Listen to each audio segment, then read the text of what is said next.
श्री राम का राज्य अयोध्या में स्थापित हो गया तो एक दिन समस्त ऋषि मुनि श्री रघुनाथ जी का अभिनंदन करने के लिए अयोध्यापुरी में आए। श्री रामचंद्र जी ने उन सबका यथोचित सत्कार किया। वार्तालाप करते हुए अगस्त्य मुनि कहने लगे, युद्ध में आपने जो रावण का संहार किया वह कोई बड़ी बात नहीं है, परंतु द्वंद्व युद्ध में लक्ष्मण के द्वारा इंद्रजित का वध सबसे अधिक आश्चर्य की बात है। यह मायावी राक्षस युद्ध में समस्त प्राणियों के लिए अवध्य था। उनकी बात सुनकर रामचंद्र जी को बड़ा आश्चर्य हुआ।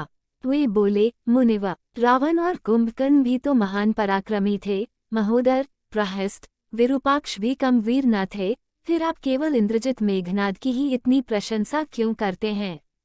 इस पर अगस्त्य मुनि बोले, इस प्रश्न का उत्तर देने से पहले मैं तुम्हें रावण के जन्म, वर प्राप्ति आदि का विवरण सुनाता हूँ। ब्रह्मा जी के पुलस्त्य नामक पुत्र हुए थे जो उन्हीं के समान तेजस्वी और गुणवान थे। एक बार वे महगिरी पर तपस्या करने गए। वह स्थान अत्यंत रमणीक था, इसलिए ऋषियों, नागों, राजर्षियों आदि की कन्याएं वहां क्रीड़ा करने आ जाती थीं। उन कन्याओं की उपस्थिति के कारण उनकी तपस्या में विघ्न पड़ता था। उन्होंने उन्हें वहां आने से मना किया। जब वे नहीं मानी तो उन्होंने शाप दे दिया कि कल से जो कन्या यहाँ मुझे दिखाई देगी वो गर्भवती हो जाएगी। शेष सब कन्याओं ने तो वहां आना बंद कर दिया, परंतु राजर्षि तृणबिंदु की कन्या शाप की बात से अनभिज्ञ होने के कारण उस आश्रम में आ गई और महर्षि की दृष्टि पड़ते ही गर्भवती हो गई। जब तृणबिंदु को ये बात मालूम हुई तो उन्होंने अपने कन्या को पत्नी के रूप में महर्षि को अर्पित कर दिया।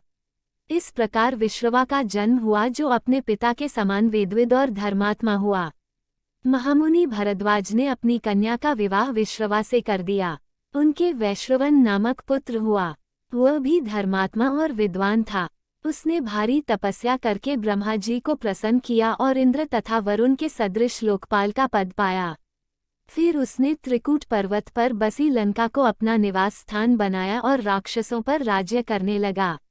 श्री राम ने आश्चर्य से पूछा, तो क्या कुबेर और रावण से भी पहले लंका में मांसभक्षी राक्षस रहते थे? फिर उनका पूर्वज कौन था?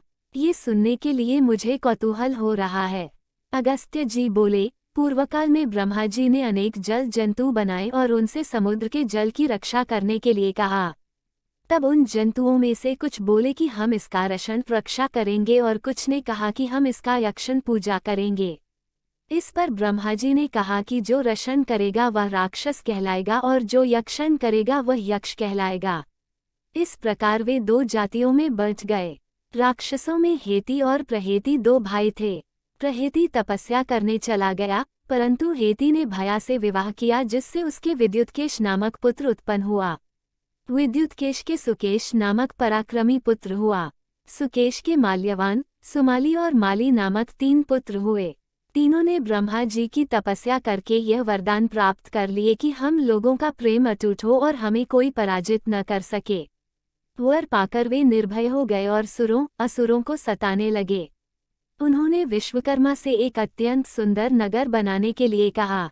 इस पर विश्वकर्मा ने उन्हें लंकापुरी का पता बताकर भेज दिया। वहां वे बड़े आनंद के साथ रहने लगे। माल्यवान के वज्रमुष्टि, विरूपाक्ष, दुर्मुख, सुप्ताघ्न, यज्ञकोप, मत और उन्मत्त नामक 7 पुत्र हुए। सुमाली के प्रहस्त्र, अकंपन, विकट, कालिकामुख, धूम्राक्ष, दंड, सुपार्श्व, सहनादि, प्रधास एवं भारकर्ण नाम के 10 पुत्र हुए। माली के अनल, अनिल, हर और संपाति नामक 4 पुत्र हुए। ये सब बलवान और दुष्ट प्रकृति होने के कारण ऋषि मुनियों को कष्ट दिया करते थे। उनके कष्टों से दुखी होकर ऋषि मुनिगण जब भगवान विष्णु की शरण में गए तो उन्होंने आश्वासन दिया कि हे ऋषियों, मैं इन दुष्टों का अवश्य ही नाश करूंगा।